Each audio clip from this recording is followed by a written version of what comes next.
Kabupaten Nganjuk memang layak menyandang predikat sebagai kota 1000 air terjun. Betapa tidak di sepanjang lereng Gunung Wilis, mulai dari Kecamatan Sawahan, Ngetos hingga Loceret, banyak ditemukan air terjun.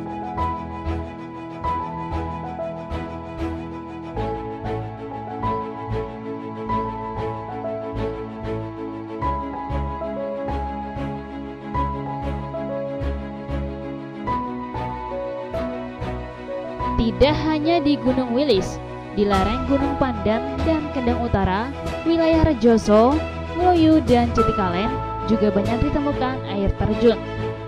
Kali ini kembali ditemukan air terjun di wilayah Kecamatan Ngetos, tepatnya di Desa Klodan, di antara dua dusun Betek dan dusun Lebak. Dari kantor Kecamatan Ngetos berjarak sekitar 10 km.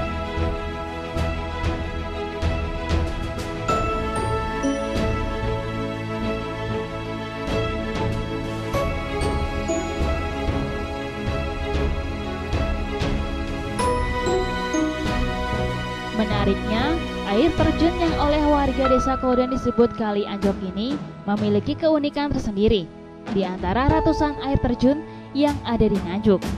Penampilan air terjun mirip air terjun Pringjowo yang ada di dusun Salam Judek, Desa Blongko, Kecamatan Ngetos, yaitu sama-sama berteras. Hanya saja, air terjun Kali Anjlok Klodan ini hanya memiliki 5 teras, sedang air terjun Pringjowo memiliki 7 teras.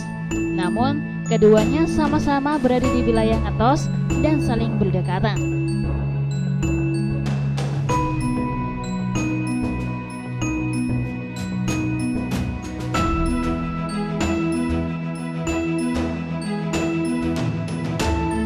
Keunikan lain air terjun Kali Anjlok adalah tidak hanya penampilannya yang menawan, yang didukung panorama alam sekitar yang menghijau dan sejuk, tapi juga suara binatang hutan yang khas serta kicau beraneka burung di sekelilingnya. Rute menuju titik air terjun pertama juga terbilang paling menarik, karena untuk bisa sampai ke pancuran pertama setinggi 20 meter itu, cukup dengan jalan kaki sejauh 200 meter bila diawali dari dusun Betek dan berjarak 500 meter bila diawali dari dusun Ngelebak. Hanya saja, bila memilih jalur Ngelebak, pengunjung masih bisa berkendara sepeda motor dan berhenti di pemakaman seorang tokoh ulama bernama Joleke, yaitu salah seorang pasukan Pangeran Diponegoro yang dimakamkan di dusun Ngelebak. Dari makam Joleke ini, pengunjung hanya berjalan kaki sekitar 100 meter saja.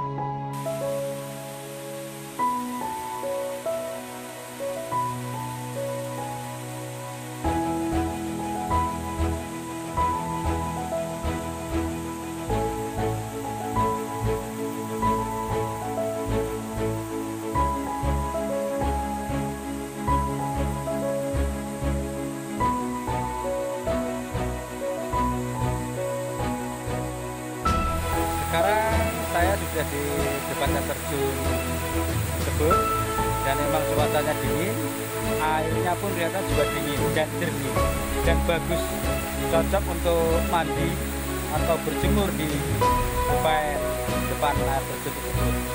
Dan di sini air terjunnya juga di atasnya juga ada tangga-tangganya, kurang lebih ada 5 tangga yang ada atas di atas sana. Ketika kita sampai di atas, lihat dari jauh, bagus memang dari jauh. Silakan Anda coba datang ke sini untuk menikmati serunya main di air terjun yang ada di sini. Sayang sekali, kondisi air terjun Kali Anjlok ini belum mendapat perhatian. Kondisinya masih apa adanya. Belum terlihat ada tanda-tanda upaya pengembangan sebagai objek wisata. Padahal, dibanding objek wisata air terjun yang sudah ada di Nganjuk, air terjun Kali Anjlok memiliki potensi paling bersaing. Betapa tidak, karena lokasinya yang paling mudah dijangkau dan dekat dengan permukiman penduduk. Jalan menuju lokasi tidak sulit, kendati masih makadam, tinggal membutuhkan sentuhan pembangunan sedikit pengaspalan saja. Yang lebih menjanjikan lagi, di sekeliling air terjun Kali Anjlok juga banyak situs bersejarah dan objek wisata pengembangan yang lain. Di antaranya selama perjalanan menuju lokasi air terjun, pengunjung sudah dimanjakan pemandangan panorama alam yang menarik, yaitu berupa kebun durian yang sangat terkenal di Nganjuk.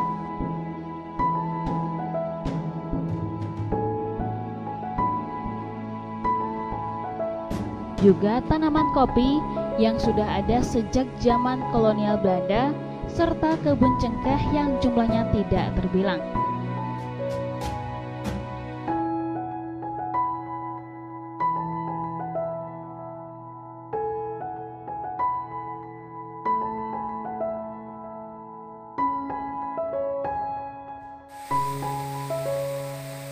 Air terjun ini kalau masyarakat menyebutkan yaitu Kali Anjlok, tapi bagi masyarakat kuno dulu ini difungsikan untuk pemandian, tempat untuk bertapa, untuk melaksanakan kegiatan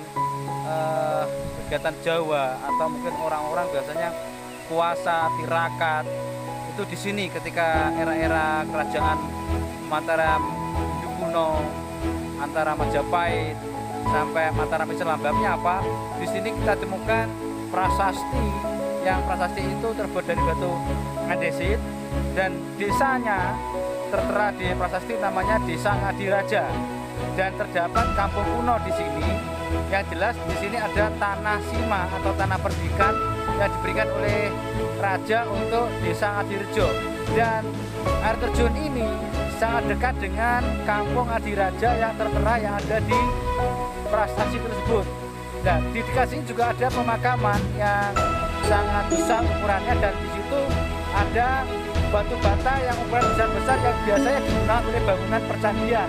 Juga terdapat alat-alat yang digunakan oleh masyarakat khususnya untuk masak, dan juga terdapat batu-batu yang biasanya digunakan untuk tiang-tiang bangunan atau batu khusus untuk umpak-umpak. Nah, sekarang ini saya dengan tim mendatangi lagi di air terjun ini. Air terjun ini sebenarnya sudah saya kenal mulai umur saya itu 7 tahun. Sebabnya saya pernah hidup di dusun sini atau desa sini, dan pernah sering sekali hampir tiap hari saya main di sini ketika saya mengembala, cari rumput, cari kayu, atau main-main dengan teman-teman sebaya saya. Disinilah tempat saya, masa kecil saya di sini. Dan sekarang saya kembali lagi, sudah berkali-kali sering datang sini untuk mencoba memori saya biar tidak hilang, biar semoga tempat ini dijadikan wisata oleh pemerintah desa maupun daerah Kabupaten Nganjuk, dijadikan wisata yang ada di Desa Glodan. Harapan kami seperti itu. Masih dalam satu lokasi juga banyak ditemukan peninggalan bersejarah, di antaranya makam Wali Irokromo dan Ironiti.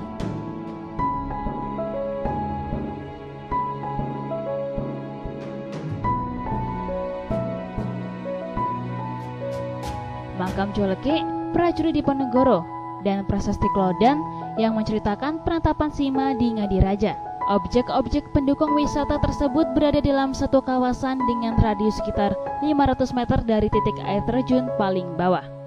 Keluar lokasi sekitar 3 km. Juga ditemukan situs menarik, yaitu berupa bekas kantor Onder distrik di Klodan, distrik Cepoko, Recenska Berbek, dan Nganjuk.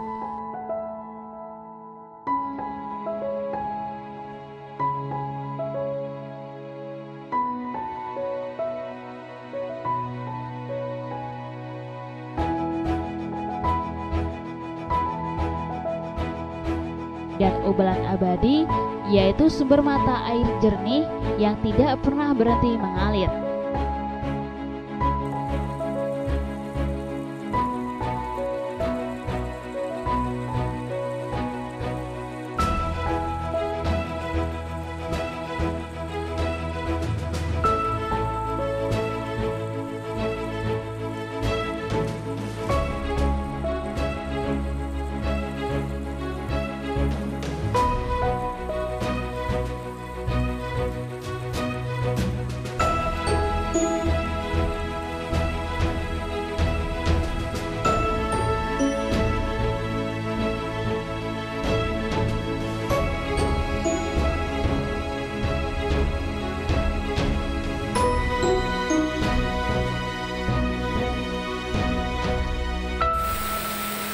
terjun ini memang bagus, cantik, dan sangat sejuk dan dingin airnya.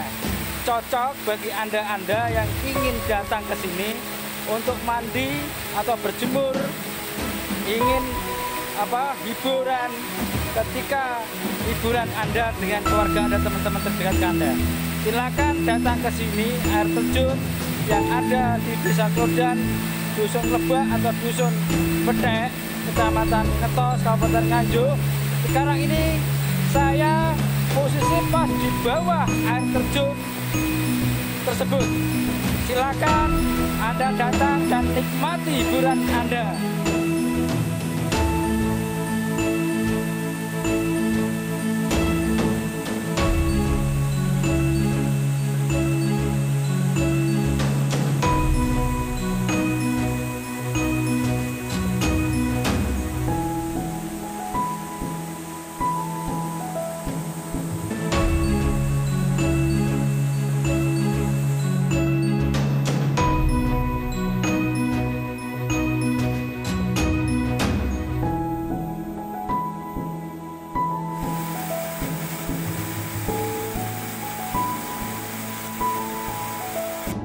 Dari Nganjuk, Jawa Timur, Nganjuk TV melaporkan.